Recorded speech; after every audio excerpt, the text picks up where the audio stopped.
After the car accident, I lost my memory and couldn't even remember who I was.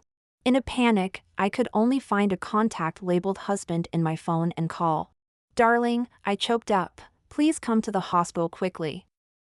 I'm scared. There was a long silence on the other end, then. Have you gone mental?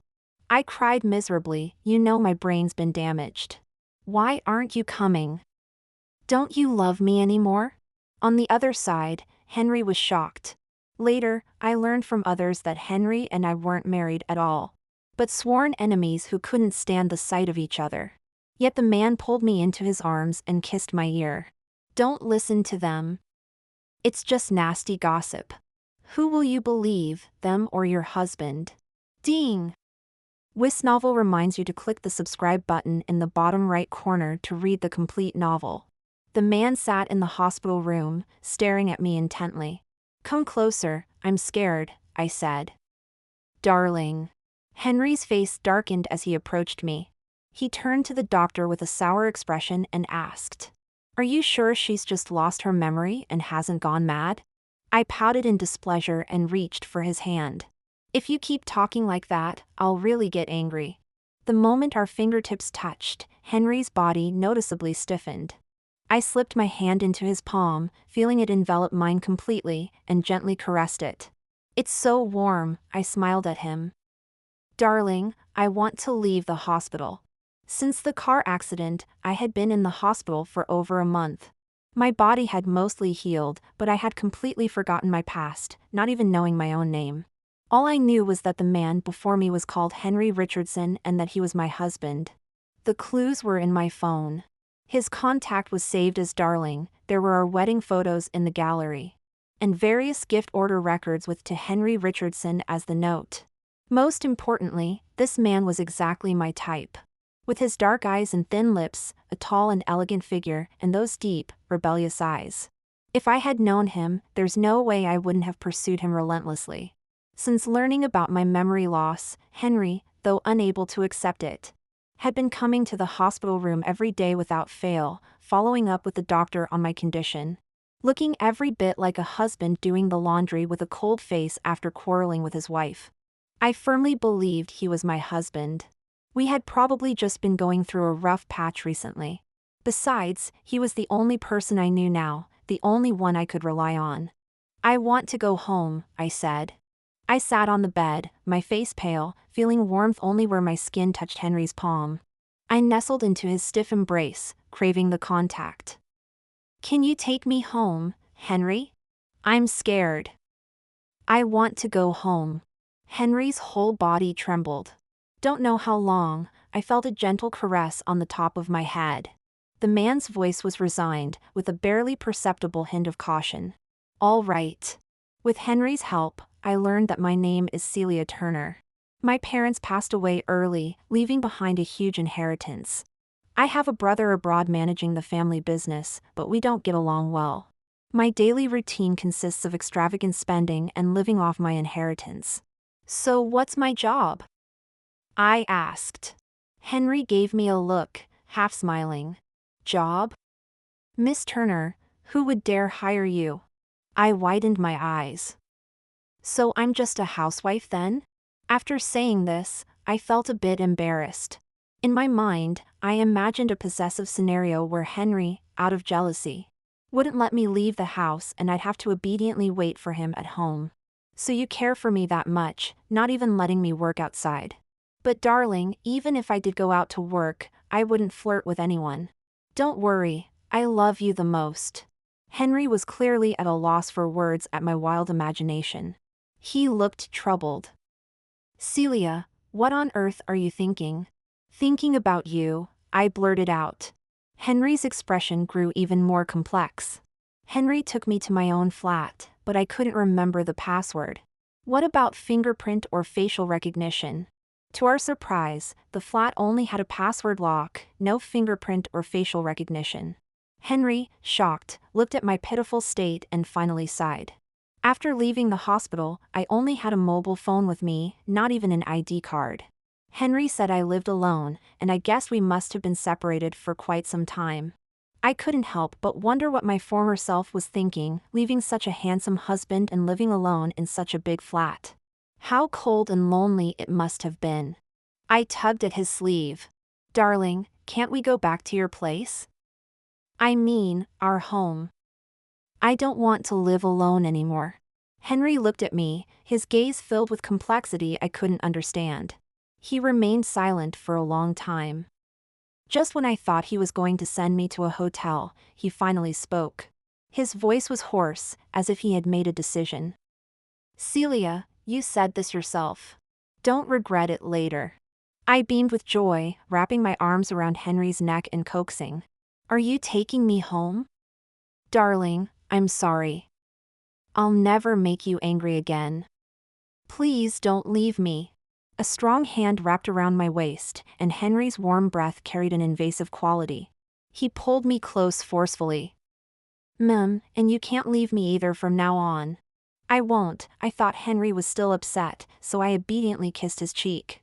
Henry asked quietly, what if you do? What if you make me angry again? I blinked, burying my face in his shoulder embarrassedly, and whispered. Then you can lock me up and do this and that. Couples fight and make up. How could we live separately?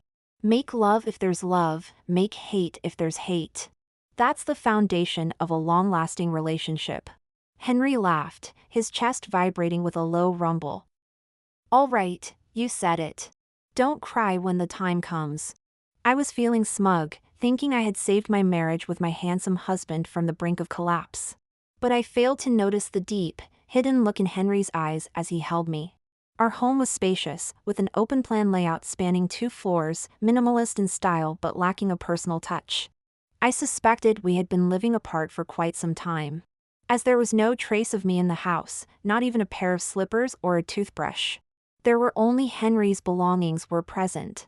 Pondering this, I suddenly became curious about why Henry and I had grown so cold towards each other. But fearing it might be awkward to bring up the past, I simply asked, Darling, what was I like before I lost my memory? Henry, who had just finished a phone call, sat on the sofa and raised an eyebrow, feigning seriousness as he replied, Well, you were selfish, arrogant, wild, spoiled, and not very bright. I lunged at him, exclaiming, Liar. You're so mean. He caught me easily, his eyes twinkling with amusement. I'm not lying. You used to throw tantrums for no reason and rarely had a kind word for me. As I was pulled into Henry's embrace, settling onto his lap, I looked down and asked softly, Really? My voice betrayed my sadness, and Henry stroked my back with a familiarity that suggested he had done so countless times before. Really? You even used to hit me and yell at me. I felt even more dejected, lowering my gaze and biting my lip, when I suddenly felt a warmth on my ear. Henry turned his face and playfully nipped my earlobe, whispering, But I loved every bit of it. Celia, he growled, his tone filled with desire. The atmosphere grew heated, and I found it increasingly difficult to breathe as I met his eyes, brimming with want. When I fell back onto the bed, staring at the unfamiliar ceiling, my body began to tremble uncontrollably. Henry leaned over me, teasing and tormenting me thoroughly. His body exuded a restrained sensuality, and as he caught his breath, he buttoned up my collar and said, Don't tempt me. I'll let you off easy today. I lay there, feeling breathless, and reached out to grab the hem of his shirt as he started to rise. Where are you going? The longing in my eyes must have been evident as Henry smiled mischievously and said, Don't look at me like that. I'm not leaving. You go take a shower first. I'll let the housekeeper in. When I emerged from the shower, I found new pajamas and slippers laid out for me. On the vanity were a new toothbrush and towel, and even underwear identical to what I had been wearing. As I left the bathroom, I noticed that Henry had also finished his ablutions. His hair was half dry, softening his usually stern features. I swallowed hard. He was incredibly handsome. What a charmed life I must have led before. When Henry saw me, a flicker of shyness crossed his face for some reason. I approached him to help dry his hair, wondering why he would be bashful after all this time together. With the lights off, Henry and I lay in bed, but he seemed to be keeping his distance, almost as if he were sulking. I inched closer, nestling into his arms and inhaling his subtle scent. Darling. Mm. In the darkness, I couldn't make out his expression. But I sensed that something was troubling him, a mixture of conflict and hesitation. I affectionately kissed the corner of his mouth. Darling, I can't remember anything from before. If I had a bad temper and treated you poorly, I'm sorry. Can we promise not to argue or separate again? I can't remember anything, and it frightens me. Henry suddenly held me tight, kissing my forehead tenderly. Don't be afraid. I'm not afraid when I'm with you, I said. Even though I've forgotten, darling, when I see you, I want to be close to you, to hold you. The only thing I'm certain of is that I still love you. I don't want to live apart, and I don't want a divorce. In Henry's warm embrace, the insecurity I had felt for the past month gradually gave way to a sense of safety. I babbled on, unabashedly professing my love for Henry. As drowsiness overtook me, my voice grew softer and softer. Just before consciousness slipped away, I heard Henry murmur to himself in the darkness. Celia, when you lost your memory, I thought it was a blessing from heaven. Sleep now, he said, gently patting my back. If this is a dream, I hope we never wake up. Henry and I truly began living as husband and wife. I don't know how I lived before, but subconsciously. I seemed very content with the current situation and had no desire to regain my memories. However, my past wouldn't simply vanish into thin air. When the contact Simon Fraser called for the third time, I finally answered. Hello? Celia. I carefully chose my words, very politely. Hello, may I help you? The other end sighed, sounding a bit impatient. What's wrong with you now? It's been over a month and you're still acting up? Didn't Lucy already apologize to you? Acting up? Who's Lucy? There was too much information in what he said, I couldn't understand a word. But his tone clearly showed he was reluctant to talk to me, and he only called after more than a month. Not knowing I'd been in a car accident. Our relationship probably wasn't very good. So I generously said, it's fine, no worries. I accept her apology. Is there anything else? The other end fell silent. At that moment, there was movement at the door. My eyes lit up and I ran towards it. Darling. I hung up the phone, completely missing the shocked and angry questioning from the other end. I went up and kissed Henry's cheek. Darling, you're home. After initial awkwardness, Henry had now completely gotten used to my kisses and hugs. When things got passionate, he would even take the initiative, asking huskily if I would always love him. As I endured his fervent kiss in return, suddenly my phone rang again. I hung up without answering, but Henry asked, someone's calling you, why don't you answer? I did answer, I said honestly, but he started shouting at me right away. I didn't like it. He also mentioned someone called Lucy. I don't know her, it's giving me a headache. Hearing this, Henry suddenly frowned. He took my phone and saw the name Simon Fraser. His expression darkened even more. I asked, what's wrong, darling? Do you know him? Am I close to him? Henry looked at me deeply, making me feel a chill down my spine. Darling, don't look at me like that, I'm scared. I reached for his hand, which he gripped tightly in return. After a long moment, he said in a hard voice, don't know him, not close, don't answer his calls anymore. His words were contradictory, clearly showing deep hatred for Simon Fraser. I nodded and, using his hand, blocked Simon's number, then found all his contact information and blocked everything. Henry was stunned, not expecting me to be so decisive. There was a moment of bewilderment on his face. I pinched his cheek. There, now I won't receive any more calls from him. Don't be upset anymore, darling.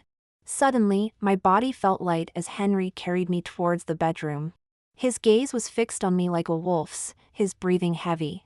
I could feel his joy and excitement, though I didn't quite understand why. Celia, what am I to do with you? He spoke oddly, the rest of his words drowned in our kisses. You're too good, baby. In the future, don't blame me. I stroked his back, shaking my head, my mind going blank with the rocking motion. When I woke again, it was the early hours of the morning. My phone emitted a faint light, with notifications coming one after another.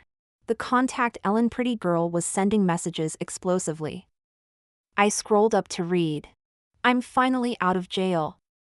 The old man is really heartless, he actually locked me up for 3 months. What's the meaning of this, lady, not sending me a single message? Where the hell did you die, Celia? Not even answering calls. You didn't really get into trouble, did you? Call back? I kept scrolling to the end, watching the messages go from wailing to threats of arranging my funeral, until the very last one. You're living with Henry? Followed by a whole page of question marks. I replied, yes, I'm very happy with him. No need to burn the $30 million in spirit money for me just yet. Ellen, holy cow. I arranged to meet Ellen at a coffee shop. Although I couldn't remember her, she must truly be a good friend of mine. Because looking at her exquisite and beautiful face didn't impress me at all. Instead, it made me want to laugh from the bottom of my heart. Really, reality is more absurd than fiction, she said, drinking hard liquor in broad daylight. You really don't remember me? I shook my head honestly and smiled at her. But you must be a good person, and my friend. There are many photos of us together in my album. Of course, there were also photos of her with no makeup and drunk, but I didn't mention that. Ellen snorted, that's more like it. I asked, why are you so surprised that Henry and I live together? According to Ellen's account, Henry and I were far from being a deeply affectionate married couple. Instead, we were mortal enemies who would fight tooth and nail whenever we met. Henry would always make sarcastic and snide remarks towards me, while I utterly despised him, hating him to the core and wishing I could jump up and bite him to death.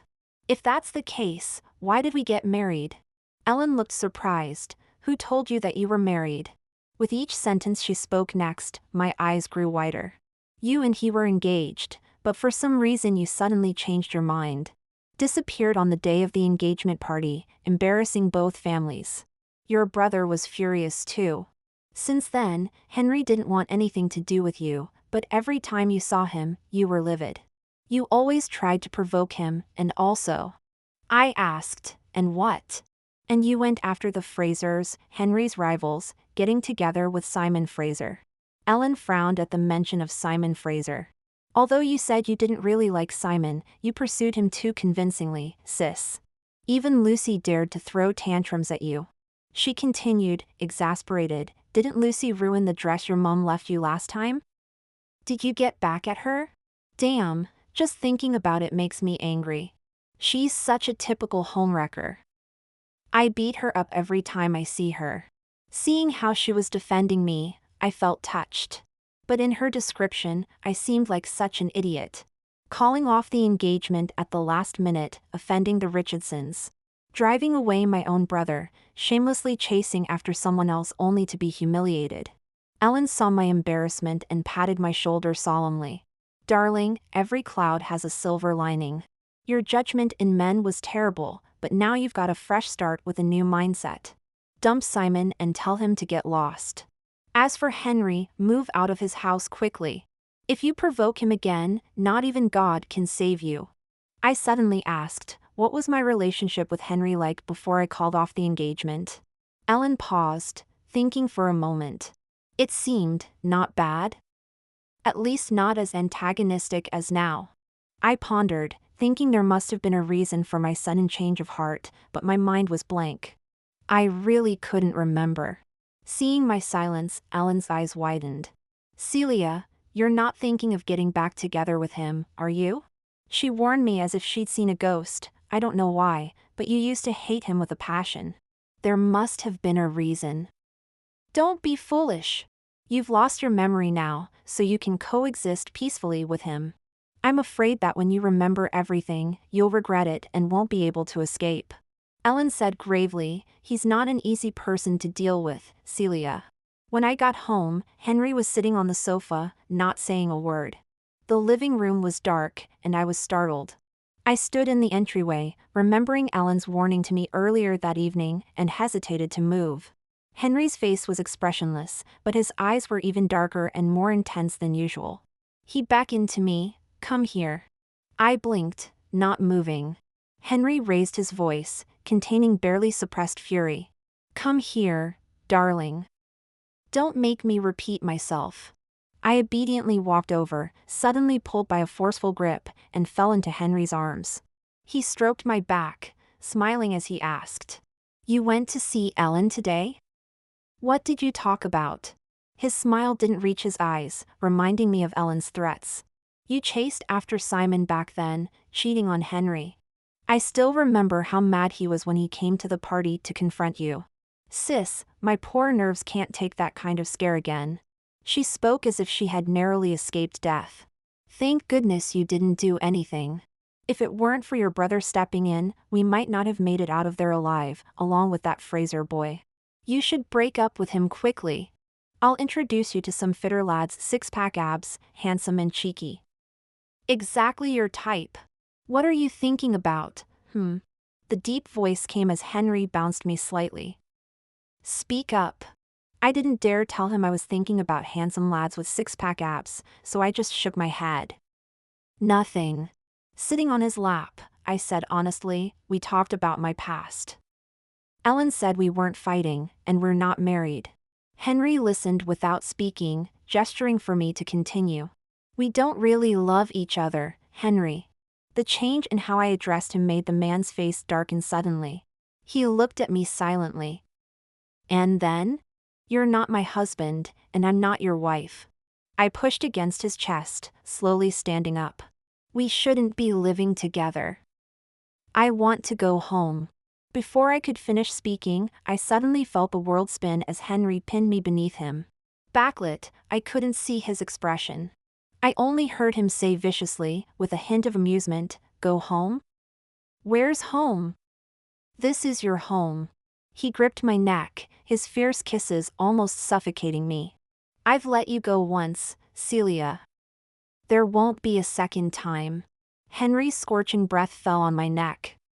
"You say I'm not your husband, huh? Which part of your body haven't I touched, haven't I kissed? Who was it that kept calling me darling? Now you deny it just because someone else said something?" He violently gripped me, suddenly releasing his hold when I could barely breathe. Henry's tone suddenly softened as he captured my trembling lips. "Don't listen to them. We love each other very much. I love you, Celia, and you love me too. You can never leave me, do you understand?" His gentle words were like ghostly whispers from hell. I wrapped my arms around him, nodding slightly. Henry smiled. "That's my good girl, darling." He patted my back, quietly soothing me, unaware of the slight smile curling my lips behind his back. The car accident was real, and so was my memory loss. However, I remembered everything by the second week after I woke up. At that time, Henry Richardson was sitting on the sofa by the hospital bed, coldly peeling an apple for me. Seeing me staring at him blankly, he sneered. "Has your brain crashed again? You look so stupid." But his hands never stopped their work. Suddenly, I felt like crying. Henry had never been one for housework, nor did he ever eat apples. But I loved them. In the past, I used to tease him, asking him to carve the apples into flowers. Though he would grumble, he still learned how to make rabbit-shaped apple carvings for me. I liked Henry, and he liked me a bit too. We had naturally gotten engaged, and both families were very pleased. But how did we end up like this? In the moment before I was knocked unconscious by the oncoming car, memories of our past flashed through my mind like a slideshow. My excitement cheering for him on the sports field, the gentleness in Henry's eyes, as he helped me put on earrings, and his red ears when he learned about our engagement. Finally, the scene stopped at the dressing room on our engagement day. Henry's best friend asked, "After all these years, you're not waiting anymore?" After a long pause, I heard Henry's cold voice, "No, I'm not waiting anymore." Wait for what? My heart skipped a beat, and then I heard the answer. "Ethel is coming back to the country tomorrow, Henry." He seemed to want to say more, but then the room fell silent. I stumbled away, feeling angry and disappointed, my chest about to burst with emotions. Ethel's name was familiar to me. She was the adopted daughter of the Richardson family. She had been ill since childhood and had been recuperating abroad for years. Henry never mentioned her to me, and I always thought they didn't get along. It turned out it wasn't that they didn't get along, but that she was buried deep in his heart, too profound to express. What did this mean? Why was he doing this to me now? What was I then? A trophy wife forced into an arranged marriage and left at home like a decoration? I had never lacked for anything since birth. Even though I was an orphan, I still had a powerful brother. If I were to marry, it should be to someone I loved. But I had fallen in love with the wrong person, misjudged him completely. Why should I be Henry Richardson's backup plan? I pushed through the laughing, bustling crowd. The grand, luxurious scene seemed so ironic to me now, making it hard for me to breathe. Later, I ran away from the wedding, not saying a word to anyone. What could I say? That I had fallen in love with Henry, but he had someone else in his heart. And I had been kept in the dark like a fool, played by him all along? Celia's pride wouldn't allow anyone to know. I knew Henry could never be with Ethel, which made me despise him even more. I hated Henry thoroughly. His unhappiness became my joy. Why? Why was I the only one getting hurt? So I made a big show of pursuing Simon Fraser, wanting everyone to know that I would rather be with someone who didn't like me than marry Henry. I was the one who rejected him first. I didn't want anyone to know that Henry didn't like me either. What a laughable pride. In the last moment before I lost consciousness, I finally realized how pathetic my so-called pride and stubbornness were. When I woke up, I had forgotten everything. Subconsciously, I believed Henry was my husband. The brief period of peaceful coexistence made me feel so happy and calm. When my memory returned, the apple Henry fed me seemed like nectar, clearing my thoughts. Their conversation that day was ambiguous to some extent. But I had been too blinded by anger and had done too many things that couldn't be undone. I realized belatedly that if Ethel was really the one in Henry's heart, he could have easily gone abroad to be with her after the engagement fiasco, even as the identities of siblings. But he didn't, and Ethel hadn't even returned to the country, staying abroad all this time. The day I got drunk and went to the club with Simon Fraser, Henry nearly burned down the entire East Street. That day, my brother forced me to go home, and I didn't realize Henry's despair and pain beneath his overwhelming anger. Later, my brother must have said something to Henry, because he let me off and never spoke to me again. The cooperation between the Turner and Richardson families ended there, and my brother also went abroad. He didn't blame me, just told me to reflect on my actions. I had made a mistake. Everything was irreparable. Until I lost my memory. The next morning, Henry Richardson surprisingly didn't go to the office. He gazed down at me for who knows how long, then leaned in to kiss me when I opened my eyes. Haven't brushed my teeth, I mumbled breathlessly, giving his shoulder a light smack. Henry enveloped my soft hand in his and lay down, saying, "How are you feeling?" I might have gone a bit overboard last night. I hadn't noticed until he mentioned it, but now my whole body ached as if I'd been run over. Last night he'd been like a man possessed, making me sob and swear over and over that I'd never leave him again, never make him angry again, until dawn finally broke. Even my arms were covered in reddish marks of varying intensity. I bit his shoulder in retaliation, not good at all, I'm in agony. I hit and kicked at Henry, but he just laughed and let me have at it, his eyes brimming with affection. "Henry. What did you call me?" I blinked. "Darling." He pulled me close, fitting us together like puzzle pieces, and what does my darling want? "I want to see Simon." Henry didn't even consider it. "No." "Why not?" I demanded. Was Ellen telling the truth then? He cracked open an eye lazily. What did she say? "She said Simon and I fell in love at first sight, that we were truly in love, and you came between us and forced us apart, MMPH. He pinched my cheek. "Don't talk nonsense." Henry still wouldn't budge on letting me see Simon, and he was quite displeased with Ellen as well. Though he didn't say much outwardly, he was still clearly bothered by the situation with Simon and me. Heaven knows, I never so much as touched a hair on Simon's head.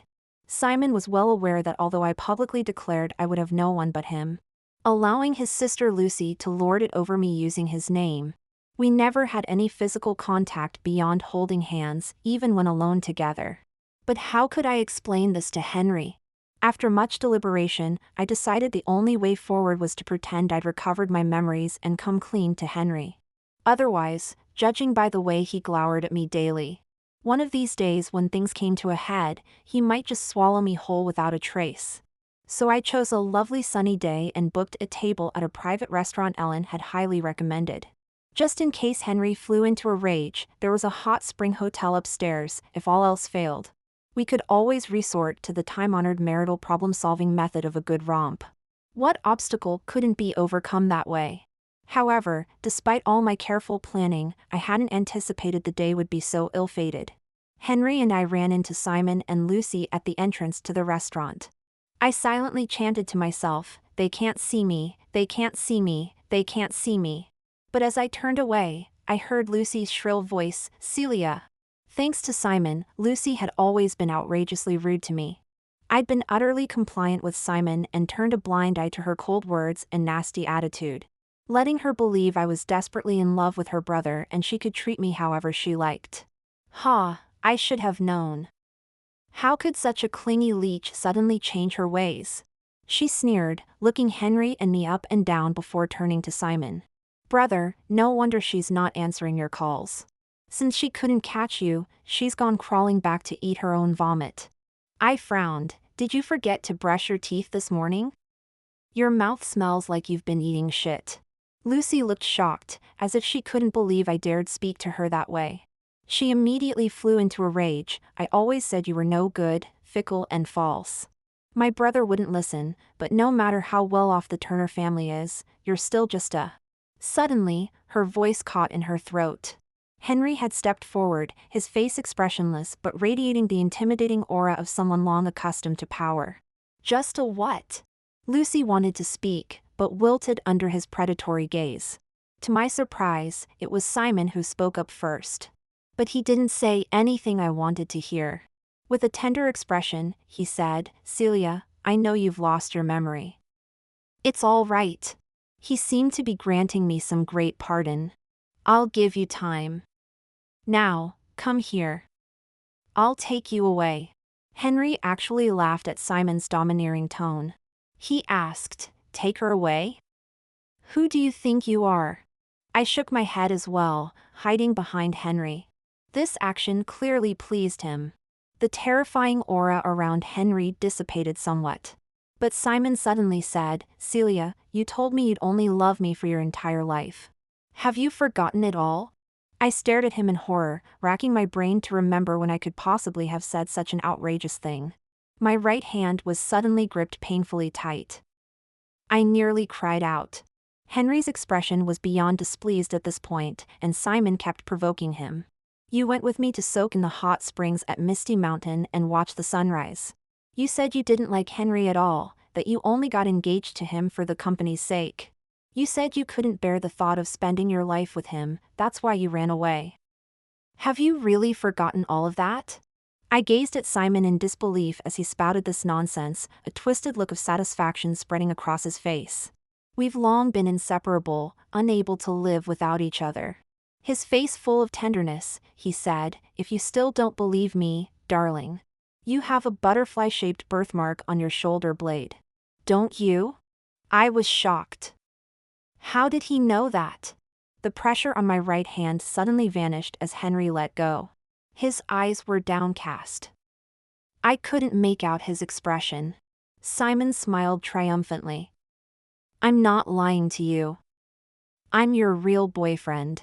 Come here, darling." My heart plummeted like a stone. Simon Fraser had always been Henry Richardson's archenemy, which was why I approached him in the first place. In looks, family background, and ability, he was inferior to Henry in every way.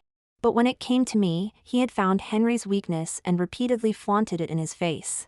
His half-truths and half-lies had gotten to Henry. It's true that I had been to Misty Hill with Simon, but it was for a project inspection with a large group of people.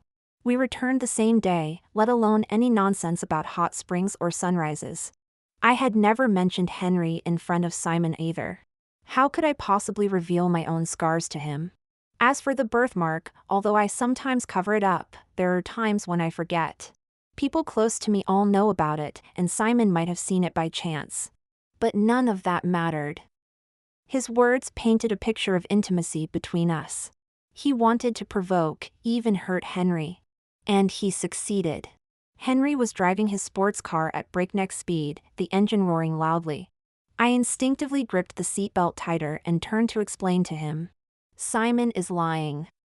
He's trying to drive a wedge between us. Darling, don't listen to him. I might have had something with him before, but it was only because I was angry at you after our fights. I was trying to make you jealous. I started rambling in panic. But now I have absolutely no feelings for him. I don't even know him. Darling, I know I was wrong. What on earth was I saying? Why was every explanation making things worse? Henry's suffocating silence made my heart race. I was afraid of losing him again, afraid of making a mistake and losing the chance to make amends. The breakneck speed reminded me of the horrific car accident from before.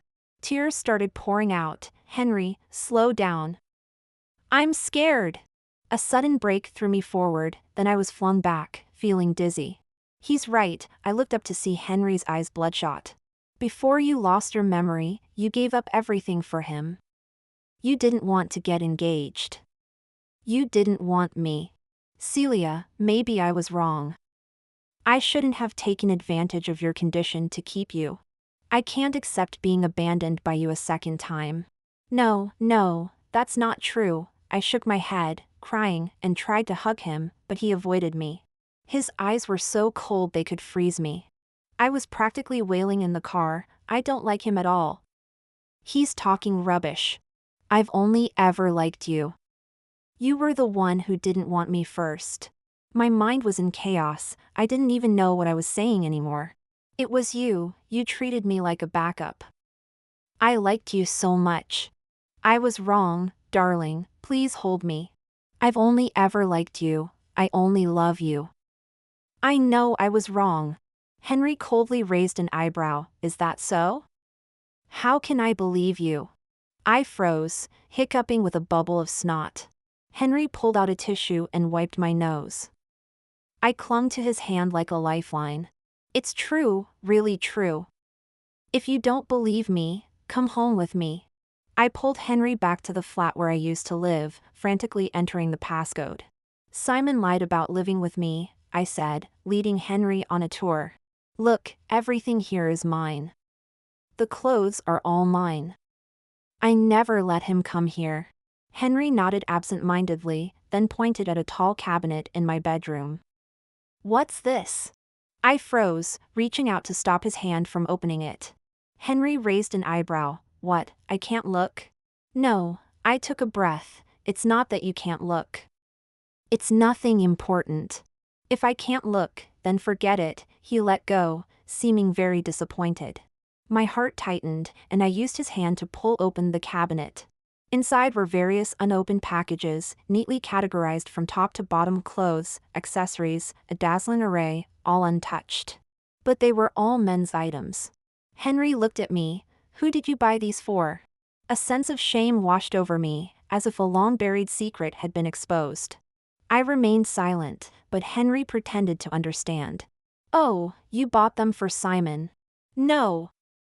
I shouted, this time truly angry and crying in frustration, they're not for him. At this point, Henry took out a stack of envelopes from the cabinet and started reading. Henry, even though we've parted ways, I still want to ask you, did you ever have any feelings for me at all? You bastard, Henry, I hate you so much. I'm sorry. I shouldn't have been so willful, shouldn't have run away from our engagement, shouldn't have made you angry. Why don't we sit down and talk properly about who you truly love? I promise I won't pester you. Word by word, letter by letter, I begged him to stop reading, already crying to the point of fainting from shame. Henry, I broke down, overwhelmed by hurt and embarrassment, please stop reading. You can't do this to me. Those gifts were what I had bought for Henry before our engagement, each one a token of my love. Those letters were my struggles, pain, regret, and grievances afterwards, each one a confession. I cried until I had no strength left, then found myself enveloped in a familiar, gentle embrace. The faint scent of Henry's cologne wrapped around me like a blanket. He rubbed my back, helping me catch my breath, just like he used to do after every argument we had. I felt a soft touch on the top of my head as Henry said softly, "Don't cry anymore, darling." "I understand." "You don't understand," I hiccuped. "You don't understand anything." Henry chuckled, "You're right." After a long while, he said, "I'm sorry." I realized too late. From now on, I won't make the same mistake again, Celia. I sat on Henry's lap as he held me tightly, asking when I had remembered everything. I hesitated for a moment. Remember what? Still pretending. Henry pinched my nose playfully. Entering the door code skillfully, not letting him open the cabinet, knowing the contents of the letter by heart. My act was full of holes, and Henry was watching with amusement. "You did it on purpose," I exclaimed, eyes wide. His pretend anger in the car, saying he would leave me, was just to make me panic and reveal myself. Henry neither confirmed nor denied, only saying, "If not for this, when would I be able to enter your house and retrieve my gift and letter, wife?" His use of wife made me blush. I started hitting him playfully. "You're so mean, Henry." He laughed, pinning me down with a serious expression. I was genuinely angry at Simon. "He'll pay for spreading rumors about you. But leaving you was a lie." He nuzzled my nose. "I told you, I won't give you another chance to leave." Pressed against Henry, looking into his eyes brimming with tenderness, my heart melted. "Henry." "What? What's the deal with Ethel?" Hearing this, Henry couldn't help but laugh. "Don't you already know?" That day in the lounge, Henry's friend asked if he was still waiting, but not for Ethel, for me. "You were too young. I was afraid you'd feel forced to marry me because of our family's arrangement, or that you'd accept unwillingly. So later I ran away from the wedding, thinking I'd confirmed your suspicions, right?" Yes, Henry kissed the corner of my mouth, seemingly unwilling to recall those times. "When I heard you say you wanted to be with Simon, I was furious. I even thought about locking you up at home, whether you liked it or not. But then my brother intervened, using both soft and hard tactics to make Henry compromise. He said, 'Do you want Celia to live an unhappy life forever?' Henry had no more moves left." After hearing this, I felt conflicted, not knowing whether to feel touched or resentful towards my brother. But ultimately, it was because I didn't speak up, overthinking things, and letting everyone clean up my mess. I felt a bit guilty, but still stubbornly asked, "What about Ethel then?" Henry became irritated at the mention of Ethel. She was indeed adopted by the Richardson family and truly liked Henry. Moreover, she did many outrageous things to be with Henry, giving his parents a headache. They took the opportunity of her treatment to send her abroad, hoping she wouldn't do anything foolish again. Unexpectedly, she heard about Henry's engagement from somewhere and cried and made a fuss about returning to the country. Henry's friend's original intention was to remind him not to let Ethel's situation cause a rift between us. But I only heard half of it, wrongly accusing Henry. I pursed my lips, burying my head even lower. Henry tilted my chin up, looking at me with a mix of amusement and seriousness. "So, now you know you were wrong?" "I've known for a long time." I leaned in to bite his lip, whining, "I was wrong." "It's good that you know."